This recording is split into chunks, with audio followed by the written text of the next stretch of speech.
Hello friends, welcome back to our channel. हम कर रहे हैं आपकी क्लास 9th की एनसीईआरटी एग्जाम्पलर को सॉल्व, जिसमें हम ऑलरेडी आपके 5 चैप्टर अपलोड कर चुके हैं। तो अगर आप चैनल पर नए हैं तो चैप्टर 1 से देखिए, आपको सेपरेट प्लेलिस्ट मिल जाएगी। क्लास 10th की एनसीईआरटी के लिए नीचे कमेंट बॉक्स में और डिस्क्रिप्शन बॉक्स में आपको एक लिंक मिलेगा जो मेरे दूसरे चैनल का है, माही बायोलॉजी क्लासेस। वहाँ पर आपका क्लास 10th की एनसीईआरटी एग्जाम्पलर सॉल्व कराई गई है, जिसमें आपका बहुत सारे चैप्टर अपलोड हैं। उसकी भी आपको सेपरेट प्लेलिस्ट मिल जाएगी। तो चैनल पर जाइए और सपोर्ट कीजिए। देखिए, चैनल पर आपको जनरल साइंस की प्रिपरेशन के लिए बहुत ज़्यादा हेल्प मिलेगी। तो अगर आप न्यू हैं तो प्लीज़ चैनल को सपोर्ट कीजिए। चैनल न्यू है और आपके सपोर्ट की बहुत ज़्यादा ज़रूरत है। जल्दी से 1K तक इसको पहुंचा दीजिए, ज़्यादा से ज़्यादा सब्सक्राइब और दोस्तों के साथ शेयर करके। कोई भी क्वेश्चन हो नीचे कमेंट में पूछिए। आज हम देखेंगे क्लास 9 का चैप्टर 6 जो है आपका ऊतक टिश्यू। समझिए, निम्नलिखित में से कौन से ऊतक में मृत कोशिकाएं पाई जाती हैं। सबसे पहले तो मैं आपको बता दूं ऊतक क्या होता है। देखिए, आपको पता है, हमने सेल पढ़ा, कोशिका पढ़ा कि शरीर की संरचनात्मक और क्रियात्मक इकाई क्या होती है, कोशिका होती है। कोशिका का मैंने क्विक रिवीजन चैप्टर भी पढ़ाया है। ग्रुप डी वाले जरूर उन चैप्टर्स को देख के जाएं जो मैंने क्विक रिवीजन पढ़ाए हैं। ठीक है, समझिए। सेल मिलकर जो कोशिका होती है वो किसका निर्माण करती है, टिश्यू का निर्माण करती है। जब टिश्यू आपस में मिलते हैं तो आपका अंग का निर्माण होता है। जब अंग आपस में मिलते हैं तो अंग तंत्र का निर्माण होता है, ऑर्गन सिस्टम का निर्माण होता है। ठीक है, आपको क्वेश्चन पूछा गया है, निम्नलिखित में से कौन से ऊतक में मृत कोशिकाएं पाई जाती हैं। मृत कोशिकाएं तो आपको दे रखा है मृदूतक, दृढ़ऊतक, स्थूलकोण ऊतक या फिर उपकला ऊतक। तो आपका जो करेक्ट आंसर है वो है ऑप्शन बी, जो दृढ़ऊतक ऊतक होता है उसमें क्या होती हैं, मृत कोशिकाएं पाई जाती हैं जो नॉन लिविंग होती हैं। नेक्स्ट देखेंगे, गलत वाक्य को चुनिए। आपने इन सारे स्टेटमेंट से गलत वाक्यों को चुनना है।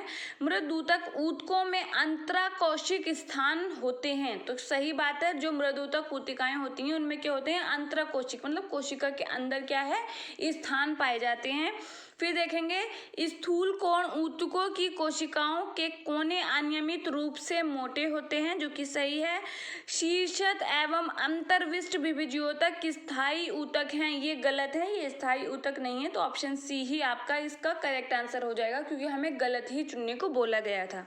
नेक्स्ट क्वेश्चन, तने की परिधि निम्नलिखित के कारण बढ़ती है। तो देखिए, जो तने की परिधि होती है, अगर हम उसको देखें तो वो किसके कारण बढ़ती है, तो वो बढ़ती है आपकी पार्श्व विभिजियोतक, जो लेटरल आपका मेरिस्टेम होता है उसके कारण बढ़ती है। ऑप्शन बी आपका करेक्ट है। दोनों ए दे रखे हैं, ये मिसप्रिंट है। जहां भी क्वेश्चन में बहुत सारे मिसप्रिंट हैं, जो गलतियां हैं, उनको सारा मैंने करेक्शन करके भी आपको प्रीवियस वीडियो में भी करेक्शन करके ही बताया है। तो आप जाकर देखेंगे सारी वीडियोस को। बहुत कम टाइम में हमने एक्सप्लेन करने की कोशिश की है, तो चैनल को सब्सक्राइब ज़रूर करना है। देखिए, कौन सी कोशिका में छिद्रिल कोशिका भित्ति होती है, मतलब छिद्रिल कोशिका भित्ति किन कोशिकाओं में पाई जाती है। यहाँ पर जो आपका करेक्ट आंसर होगा वो है आपका सहचर कोशिकाएं। सहचर कोशिकाएं कहाँ पाई जाती हैं, पादप के कौन से भाग में पाई जाती हैं, नीचे कमेंट बॉक्स में उसका आंसर देना है।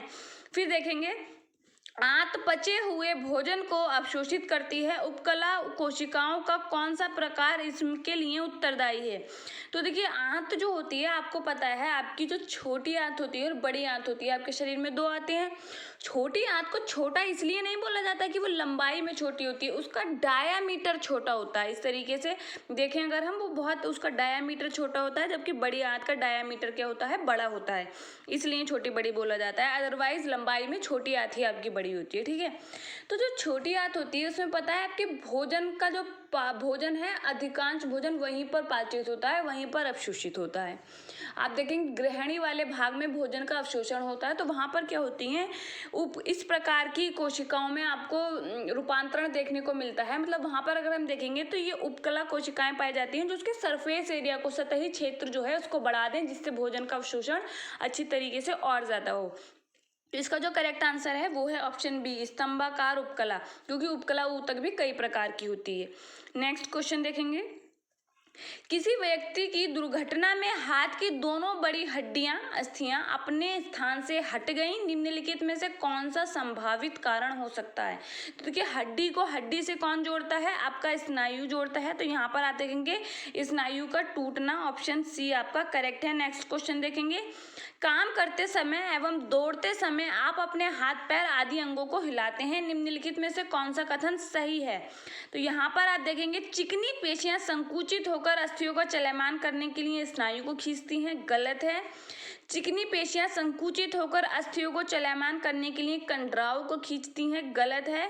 फिर आता है आपका कंकाल पेशियां संकुचित होकर अस्थियों को चलमान के स्नायु को खींचती हैं। देखिए, ए और बी इसलिए नहीं है क्योंकि चिकनी पेशियां क्या है, आपका इसमें रोल प्ले नहीं करती हैं। चिकनी पेशियां क्या है, अनैच्छिक पेशियां हैं, वो इसमें रोल प्ले नहीं करती हैं।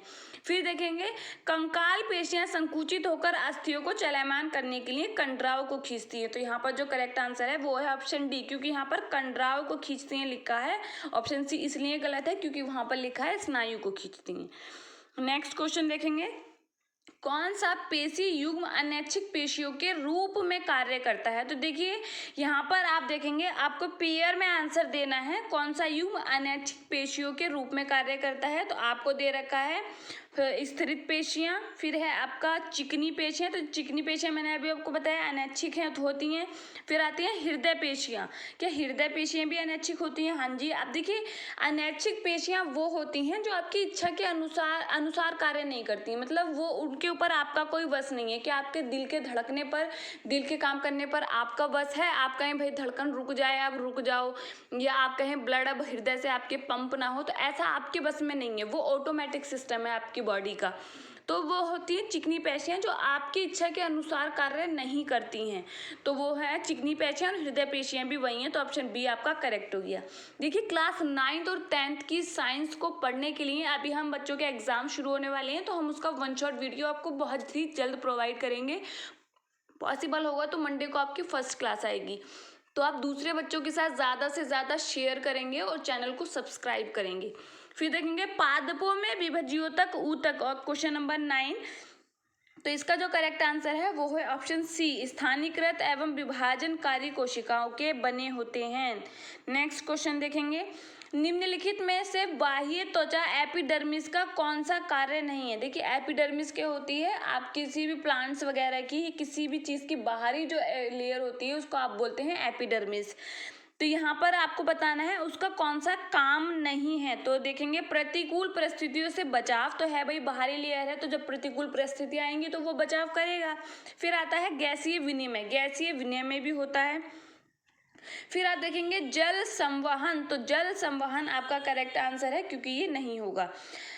11 क्वेश्चन, अशुद्ध वाक्य को चुनिए, आपने बताना है इनमें से कौन सा अशुद्ध है, मतलब सही नहीं है। 11 में रुधिर के अधात्री में प्रोटीन, लवण एवं हार्मोन होते हैं, तो बिल्कुल ठीक है।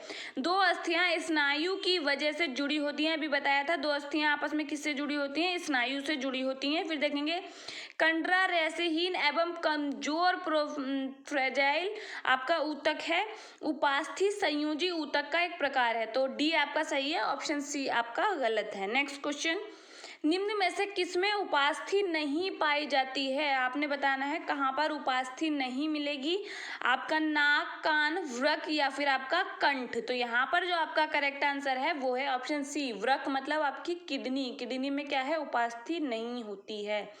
ठीक है, नेक्स्ट देखेंगे मानव शरीर में वसा निम्नलिखित में भंडारित होती है। तो देखिए फैटी ऊतक होता है, वसीय ऊतक, जिसको एडिपोस टिश्यू भी बोलते हैं। इसमें क्या होता है, आपका जो फैट होता है, जो वसा होती है, वो आपका शरीर में भंडारित रहती है। आप इस तरीके से भी समझ सकते हैं, आपकी स्किन के नीचे ये ऊतक पाया जाता है। ठीक है, नेक्स्ट क्वेश्चन देखेंगे, अस्थि अधात्री में से किस अस्थि अधात्री में किसकी अधिक मात्रा होती है। जो आपका अस्थि का अधात्री है उसमें किसकी अधिक मात्रा होती है, तो कैल्शियम और फास्फोरस की होती है। आपको पता है, आपसे क्वेश्चन पूछा जाता है कि आपकी जो हड्डियां हैं वो किससे मिलकर बनी होती हैं, तो कैल्शियम फास्फेट आपका करेक्ट आंसर है।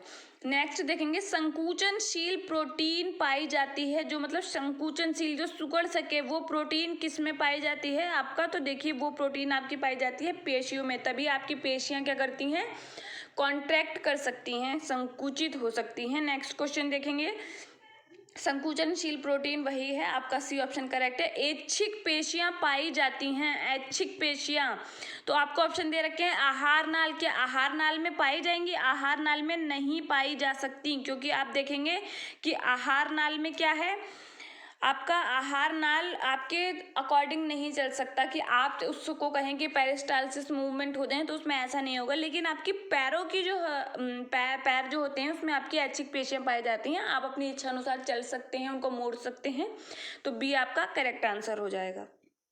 नेक्स्ट देखेंगे, तंत्रिका ऊतक कहाँ नहीं पाया जाता है? तंत्रिका ऊतक आपने बताना है, तो देखिए कंडराओं में आपका तंत्रिका ऊतक नहीं होता। तंत्रिका कोशिका में कौन नहीं होता है? तंत्रिका कोशिका का आपको पार्ट स्ट्रक्चर देखना है, उसमें देखना है, आपने बताना है कौन सा पार्ट नहीं होता है उसमें।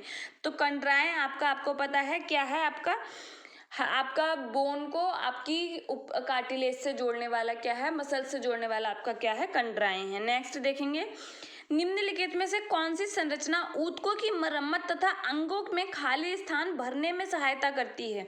तो यहाँ पर जो आपका करेक्ट आंसर है वो है आपका एरियोलर गर्तिका।